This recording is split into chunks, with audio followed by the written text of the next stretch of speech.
Assalamualaikum, apa kabar saudara-saudara kaum muslimin dan muslimat pencinta Al-Quran? Seperti biasa, berjumpa lagi dengan saya di channel Endang Piat. Pada kesempatan kali ini, saya akan melanjutkan lagi panduan untuk memandu atau membimbing saudara-saudara kaum muslimin dan muslimat pencinta Al-Quran yang belum mengerti dan yang belum memahami tentang posisi-posisi atau keberadaan tajwid yang ada di dalam Al-Quran. Tonton terus videonya sampai selesai, agar supaya saudara-saudara dapat memahami dan mengerti penjelasan-penjelasan mengenai posisi-posisi dan keberadaan tajwid yang ada di dalam Al-Quran. Surat Al-A'raf ayat yang ke-176 ini.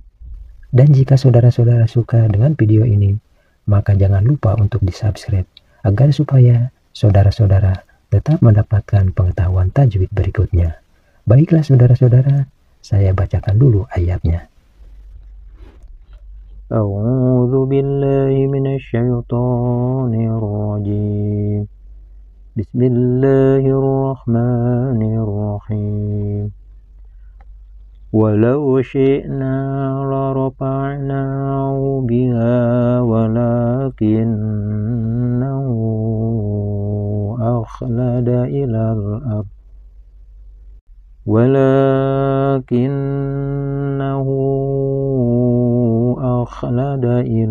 ard wattaba'a hawah famathaluhu kamathalil kalbi in tahmil 'alayhi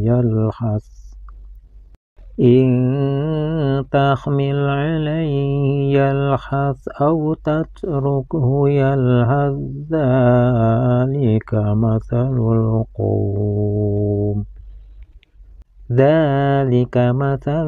qaumil ladzina kadzdzabu biayatina faqsusil qasasa la'allahum yatafakkarun. Di dalam surat Al-A'raf ayat yang ke-176 ini ada huruf lam yang berbaris fathah menghadapi huruf wawu sukun. Ini hanya dinamakan layin saja. Dan selanjutnya ada huruf nun yang berbaris fathah menghadapi huruf alif mati. Ini dinamakan mantobi'i yang harus dibaca panjang 2 harkat. Dan selanjutnya ada huruf ro yang berbaris fathah. Huruf ro yang berbaris fathah ini harus dibaca tafhim, yaitu dibaca tebal, karena huruf ro ini berbaris fathah. Dan selanjutnya ada huruf nun yang berbaris fathah berdiri. Ini dinamakan mad tabi'i yang harus dibaca panjang 2 harkat. Dan selanjutnya ada huruf ha yang berbaris fathah menghadapi huruf alif mati. Ini pun dinamakan mad tabi'i yang harus dibaca panjang 2 harkat. Dan selanjutnya ada huruf lam yang berbaris fathah berdiri. Ini dinamakan mad tabi'i yang harus dibaca panjang 2 harkat. Dan selanjutnya ada huruf nun yang bertasdid. Huruf nun yang bertasdid ini harus dibaca gunnah, yaitu dibaca dengung ke hidung. Panjang dengungannya sekitar 1 alif setengah atau 3 ketukan. Dan selanjutnya ada huruf ha yang berbaris domah terbalik, didahului oleh huruf yang berbaris fathah, yaitu huruf nun. Ini dinamakan mad silah qasirah. Namun mad silah qasirah ini menghadapi huruf alif dan ditandai dengan alis yang tipis.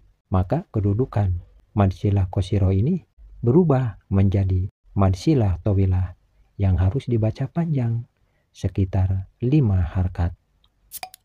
Dan selanjutnya ada huruf alif, ada huruf lam menghadapi huruf alif. Ini dinamakan alif lam qamariyah. Dan selanjutnya ada huruf ro sukun. Huruf ro sukun ini harus dibaca tafhim, yaitu dibaca tebal, karena huruf ro sukun ini didahului oleh huruf yang berbaris fathah. Dan selanjutnya ada huruf wawu yang berbaris fathah berdiri. Ini dinamakan mad tabi'i Namun, mad tabi'i ini menghadapi huruf yang hidup, yaitu huruf H yang berbaris doma, dan dihentikan membacanya. Maka, kedudukan mad tabi'i ini berubah menjadi mad arid lis sukun yang harus dibaca panjang 6 harkat. Dan selanjutnya ada tanda wakaf. Tanda wakaf ini dinamakan wakaf jaiz. Artinya boleh disambungkan membacanya, boleh pula dihentikan membacanya. Dan selanjutnya ada huruf H yang berbaris doma terbalik didahului oleh huruf yang hidup. Ini dinamakan mad silah qasirah yang harus dibaca panjang 2 harkat. Dan selanjutnya ada huruf alif, ada huruf lam menghadapi huruf kaf. Ini dinamakan alif lam komariah. Dan selanjutnya ada tanda wakaf. Tanda wakaf ini dinamakan wakaf jaiz. Artinya boleh disambungkan membacanya, boleh pula dihentikan membacanya. Dan selanjutnya ada huruf nun sukun menghadapi huruf ta. Ini dinamakan ikhfa. Dan selanjutnya ada huruf lam yang berbaris fathah menghadapi huruf ya sukun. Ini hanya dinamakan layin saja. Dan selanjutnya ada huruf alif yang berbaris fathah menghadapi huruf waw sukun. Ini hanya dinamakan layin saja. Dan selanjutnya ada huruf ro yang berbaris doma. Huruf ro yang berbaris doma ini harus dibaca tafhim, yaitu dibaca tebal, karena huruf ro ini berbaris doma. Dan selanjutnya ada huruf tha sukun menghadapi huruf dha atau huruf dzal.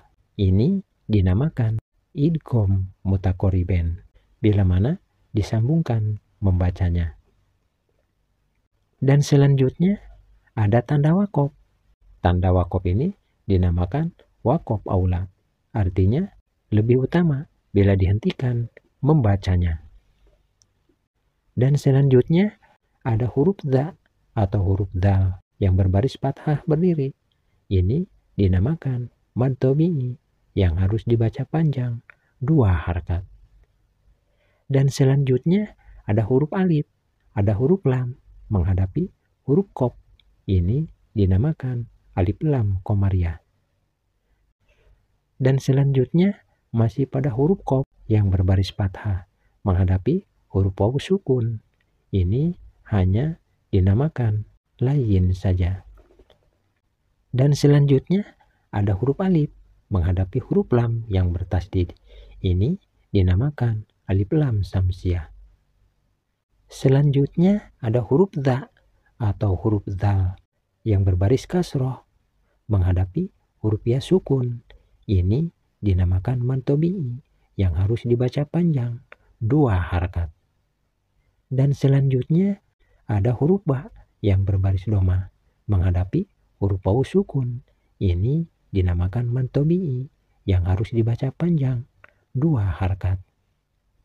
Dan selanjutnya ada huruf alif yang berbaris fathah berdiri. Ini dinamakan mad badal yang harus dibaca panjang 2 harkat. Selanjutnya ada huruf ya yang berbaris fathah berdiri. Ini dinamakan mad tabi'i yang harus dibaca panjang 2 harkat. Dan selanjutnya ada huruf nun yang berbaris fathah menghadapi huruf alif mati. Ini dinamakan mad tabi'i yang harus dibaca panjang 2 harkat bila mana disambungkan membacanya. Namun bila mana dihentikan membacanya, maka cukup dibaca 1 harkat atau 1 ketukan saja. Dan selanjutnya ada huruf qaf sukun. Huruf qaf sukun ini harus dibaca qalqalah, yaitu qalqalah sugro, artinya qalqalah kecil, karena disukunkannya huruf qaf ini berada di tengah bacaan. Dan selanjutnya ada huruf alif, ada huruf lam menghadapi huruf qaf. Ini dinamakan alif lam komariah. Dan selanjutnya ada huruf mim sukun menghadapi huruf ya. Menurut hukum mim mati, ini dinamakan idhar. Dan selanjutnya ada huruf ro yang berbaris doma. Huruf ro yang berbaris doma ini harus dibaca tafhim, yaitu dibaca tebal, karena huruf ro ini berbaris doma. Dan selanjutnya masih pada huruf ro yang berbaris doma, menghadapi huruf waw sukun. Ini dinamakan mad tabi'i. Namun mad tabi'i ini menghadapi huruf yang hidup, yaitu huruf nun yang berbaris fathah, dan dihentikan membacanya. Maka kedudukan mad tabi'i ini berubah menjadi mad arid lisukun yang harus dibaca panjang 6 harakat. Baiklah saudara-saudara kaum muslimin dan muslimat pencinta Al-Quran, demikianlah panduan ini, semoga mudah dipahami. Dan panduan ini saya cukupkan dulu sampai di sini. Dan untuk panduan selanjutnya, insya Allah akan saya lanjutkan pada kesempatan berikutnya. Semoga panduan ini bermanfaat. Akhirul kalam. Wassalamualaikum warahmatullahi wabarakatuh.